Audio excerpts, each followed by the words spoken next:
His prestigious HEC School of Management and France 24 Europe editor Christophe Robit. Christophe Robit, who just last week interviewed one man who's, you could say, is in Nikos Vernikos' corner, a German, a Franco-German.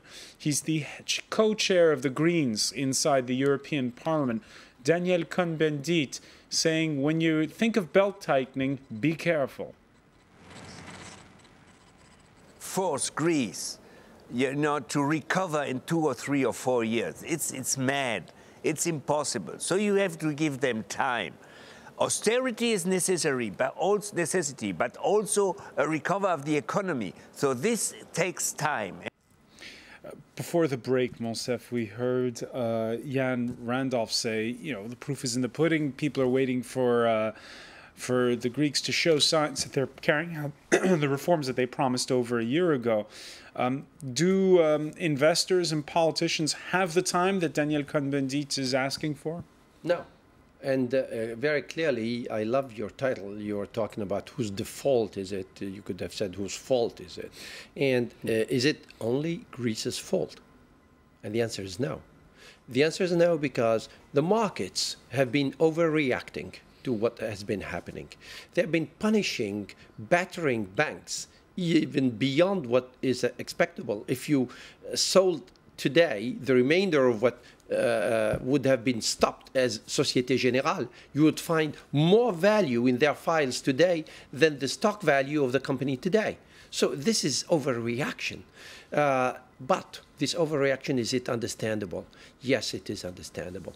Because when we hear that the chief economist of the European Central Bank, Mr. Stark, has resigned because he was opposing the makeshift solutions of the kind of, let's just go and buy back the bonds on the secondary market. So what are we playing here? Are we playing what the French call the snake that's biting its tail? And we are not getting out. So the markets are getting under the impression that those who are supposed to make the decisions don't have any more ammunition. And this is very scary. Cohn-Bendit is right.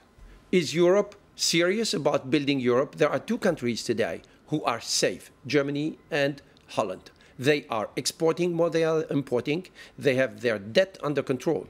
The remainder of Europe, including France, 2nd economy of Europe, Italy, 3rd economy of Europe, they are in bad shape concerning the debt. So whoever says, let's save Greece, 2% of European GDP.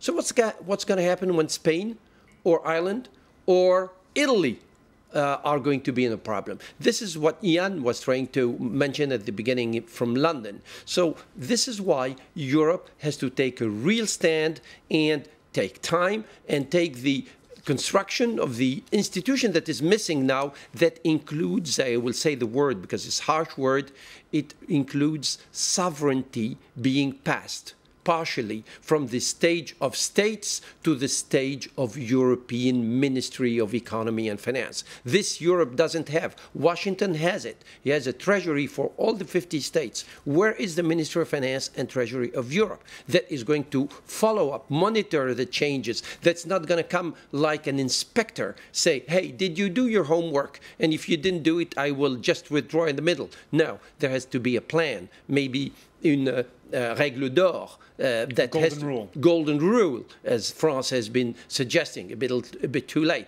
So this has to be constructed. Let's not change the game in the middle of the game. Europe is valuing the euro. The euro is supposed to be helping Europe and the world.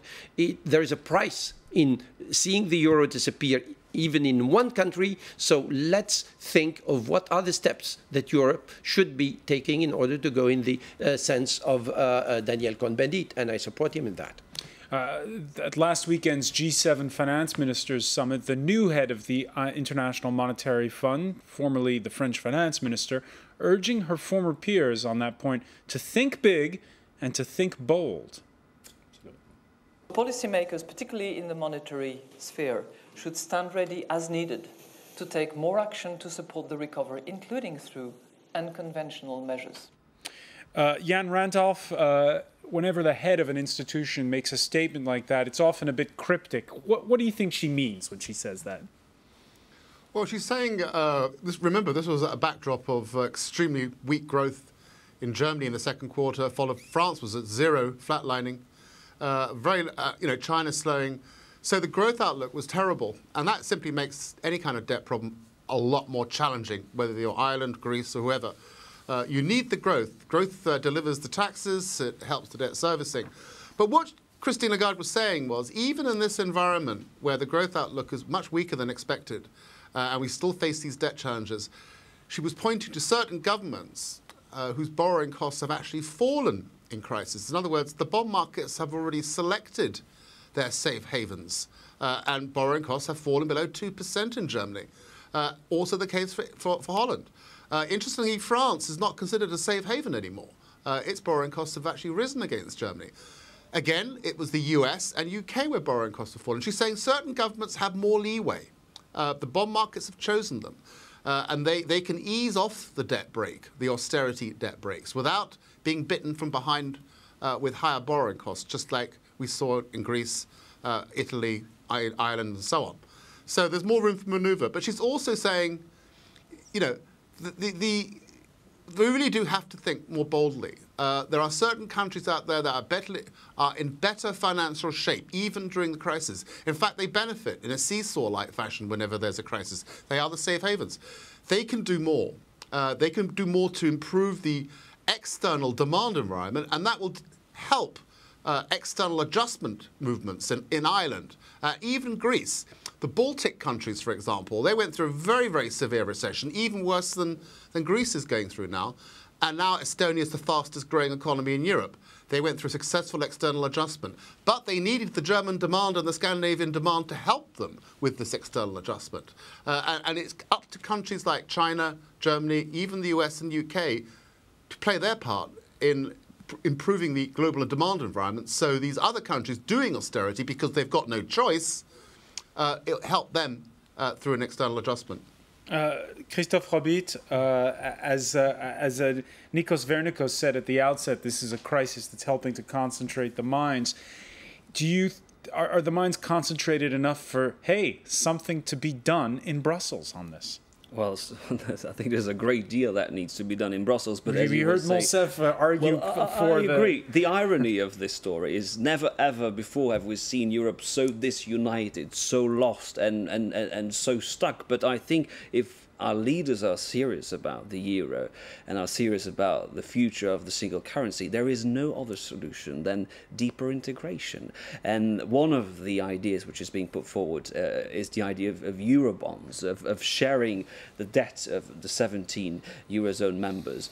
Because, of course, if you have a collective debt, then it becomes more difficult to attack it. You can't single out a country. Another obviously consequence to which of the Germans Eurobonds. answer, we don't want to create a European bad bank. Well, and that's of course their point of view, although there seems to be a shift, as from what we can see, there seems to be a shift in Germany. The bottom line is, what is worse for Germany? I mean, does Germany want to see the euro unravel, or does it agree to work towards deeper integration? But then, of course, there will be a trade-off. I mean, the Germans will only agree if they ever agree, and it's not only posing a problem to the Germans. I think there are other countries that are very worried about the idea. It would have to go through, of course, a deeper and stronger economic governance of Europe, and that would, of course, be modelled on the German ideals of orthodoxy and tight budgetary rule. But I think, personally, the only way forward, ironically, is deeper integration. French newspaper Libération predicting this Monday, with its Brussels correspondent penning an article saying that the Germans are coming around to Eurobonds in a spectacular fashion. Do you, Jan Randolph, suddenly see the Europeans agreeing to this concept of pooling the pain? Well, I think at the last summit between Sarkozy and Merkel, on the question of Eurobonds, they said, not never, but not now. Now, the Germans are quite right. Eurobonds... That was last week. Is now coming, now that it's Monday, can we say... Well, put it this way. We don't have to introduce Eurobonds overnight. what the Germans should be doing. They're saying, in principle, we don't disagree with this, but there are conditions. And to the extent that these borrowing countries, or those in bailouts, or those under stress, want to share in Eurobonds, we can do it on an incremental, step-by-step basis if you meet certain conditions. For example, introduce a debt brake in the Constitution. For example, close your fiscal deficit. For example, introduce structural reforms. And the greater these, step-by-step, incrementally, you can increase the share of Eurobonds in your total government Italian debt, total government Irish debt, total government, So it needn't happen overnight, but they could devise a plan incrementally up to the 60% Maastricht level. Over and above that, it's pure Irish risk, pure Greek risk, pure French risk, whatever. It's something they could introduce and plan for on an incremental basis against the conditions, and those conditions will obviously be determined by Berlin. Yes, Jan, I really appreciate what you're saying, but that means that there should be some European government that takes care of that. But I have a question for you concerning what you said about Baltic countries. I like very much these countries. I'm very much interested. I used to teach in Vilnius, the Baltic Management Institute, and I was impressed by how energetic those countries. Don't you think that their rebound was due to the fact that they are not yet accepted in the Eurozone? No, I think they all maintain parity with the euro, and Estonia is already a member. It became a member at the beginning of this year. But just recently. The Eurozone membership actually increased during the crisis, ironically. But they had a long-term, medium-term plan. But the difference, I think, between the Baltics and Greece, and even the difference, we're talking about socially cohesive societies. We're also talking about they already have low labour costs, so they were competitive, and they accepted even further cuts, so they became even more competitive. And as I said, the Baltic states had the advantage of leveraging economic growth through an external adjustment. In other words, they had an export lift because Germany was booming, at least until the first quarter of this year, and so was Scandinavia. So that favourable external environment gave them a lift on the external side, which spilled over into the domestic economy. And now Estonia is the fastest growing. So they have certain advantages and differences to Greece. If you ask yourself, can Ireland follow suit? Ireland probably can. Its external sector, its export sector is booming. The trouble is, its domestic banking sector is still a 3-4 year reform program, and it's going to stay way behind for a long time yet. If we look at Portugal and we look at Greece, they too must have some sort of external adjustment. But the underlying economy is so inflexible and has already high costs. They had these high labour costs built up through the boom years. They're not in the same position as the Baltics to leverage any external lift because they're really uncompetitive, and that's part of their problem. Now, Nikos Vernikos, what's it going to take then to change all of that? We talked about whether or not there's an epiphany taking place in Brussels. What about in Athens?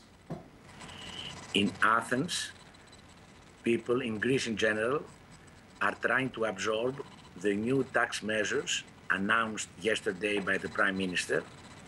They are hard, but the majority is believing that we have to deliver because we know we have to change. And I want to take this opportunity to thank Cohn-Bendit, the Euro MP, on behalf of the Greek people, because he's one of the very few who is always pointing in the right way, explaining that we cannot expect Greece to recover in a couple of years. And what we need is the understanding that we are trying really hard, that we are going on uncharted waters, that the Greek people is really suffering, and they are willing to change. The pressure and the recipe of the Troika was unfortunately unsuccessful. We are going to continue our fight until the end of the year, hoping that in the next year, Cohn-Bendit ideas are going to be spread in the European Parliament and in the European countries, and they are going to realize that Greece, for the last 50 years was spending 6% of GDP for buying arms from France and Germany. With 50 years, by 6% is over 300% of our GDP, has to be considered in a different way. And we are thankful for the time which was decided in July 27th or 21st in the European Summit. And we are expecting to be implemented. Unfortunately, we had unexpected all right, so you're optimistic that that all that can be sorted out.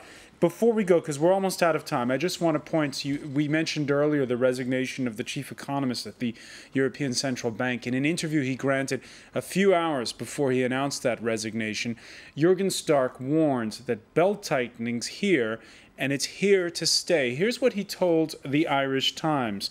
What is the alternative approach? To continue with high debt ratios, to increase debt even further, running the risk of losing access to financial markets, to put a heavy burden on future generations? There is a need for adjustment, an urgent need for adjustment, in particular taking into account the decline in population in the number of people in advanced economies, so we can put an even heavier burden on future generations. We put an even heavier burden on future generations, and this is not acceptable, he writes.